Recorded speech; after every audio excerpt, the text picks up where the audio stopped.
JKUT News 8। दर्शकों, आज भारतीय सेना ने नारी सशक्तिकरण के लिए लीगल एड कैंप का नारी निकेतन में किया आयोजन। विधवा महिला और अनाथ लड़कियों को सिलाई मशीन का सामान और अन्य चीज़ें बांटी गई। नारी निकेतन की बच्चियों ने किया भारतीय सेना का धन्यवाद। आइए देखते हैं नारी निकेतन पहुंचे हमारी ये रिपोर्ट।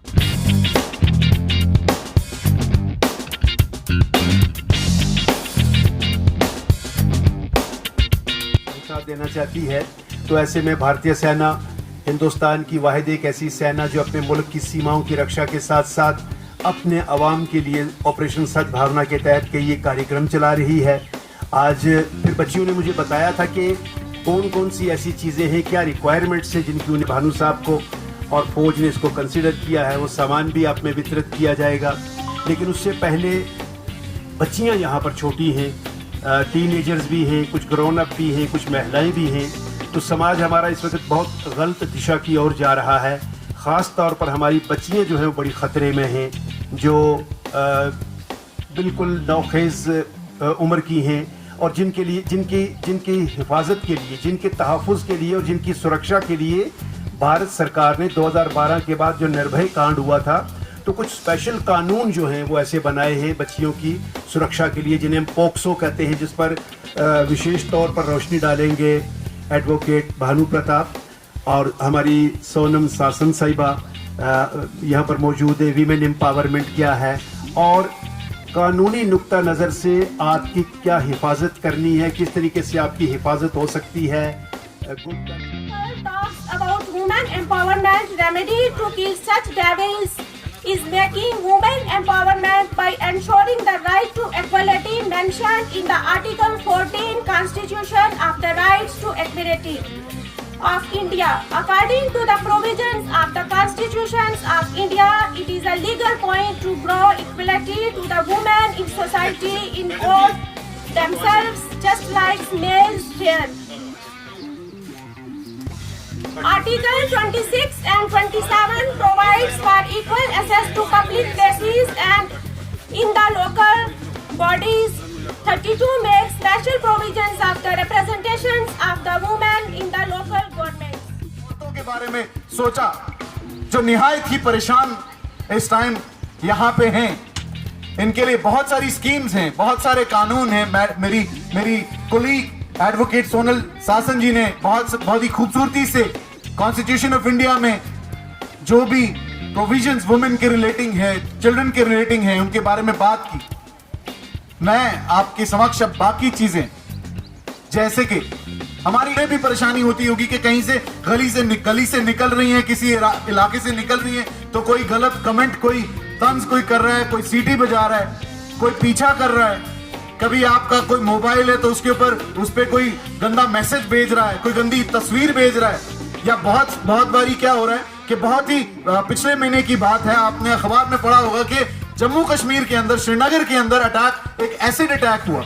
एक लड़की के ऊपर, एक बच्ची के ऊपर एसिड फेंका गया, तेजाब अपनी भाषा साखने तेजाब फेंका गया उस पे। उस लड़की को वो जो लड़का था वो तंग कर रहा था, उसके रास्ता रोक रहा था, बार बार उसे तंग करता था। लेकिन जब लड़की ने उसकी जो भी कोई डिमांड थी वो नहीं मानी तो उस दरिंदे ने क्या किया, वो एक तेजाब लिया और जा फेंका उसके मुंह पे।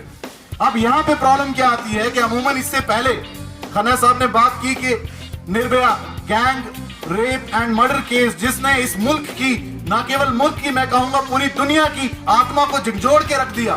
Delhi rape and murder case जिसे कहते हैं, उसके बाद 2013 में एक अमेंडमेंट, क्रिमिनल लॉ अमेंडमेंट पास होती है, जिसके बाद इसको सेक्शन 326A और 326B आईपीसी में ऐड कर दी जाती है। अब मैं ज्यादा सेक्शंस या ये दफों के नाम नहीं लूंगा क्योंकि आप लोग इस सेक्शन से मुखातिब नहीं हैं। अलबत्ता आपके काम की जो चीज है मैं उस पर फोकस करूंगा कि कोई भी अगर ऐसा इंसिडेंट हो जाता है कि आप पे कहीं कोई एसिड फेंकता था तो 2013 से पहले हमारे कॉन्स्टिट्यूशन में इसके लिए कोई स्पेसिफिकली कोई ये एक जुर्म नहीं था कि आपने किसी पे एसिड फेंक दिया लड़की पे, तो ये जुर्म नहीं था। हाँ, उसको हम बाकी सेक्शन 325 में हम ग्रीवियस हर्ट की कैटेगरी में उसको डील करते थे, ठीक है, लेकिन स्पेसिफिकली इसमें नहीं करते थे। अब इसमें 7 साल की सजा रख दी गई। अगर किसी ने एसिड थ्रो किया, अगर अटेम्प्ट भी किया, even then it's a crime. उसके बाद जिसकी मैं बात कर रहा था। और बहुत बहुत शुक्रिया आप लोग यहाँ पे आए। जैसा कि आप सबको पता है कि भारतीय सेना सिर्फ और सिर्फ देश की रक्षा ही नहीं करती है, इसके अलावा हम यहाँ पे आप सद्भावना के तहत बहुत सारे ऐसे प्रोग्राम करते हैं जिससे कि आम आवाम को और आम जनता को फ़ायदा मिले। और हमारे बीच में जो गैप है जो कि सदियों से चले आ रही है, ना जाने किन वजहों से, वो कम होती जाए।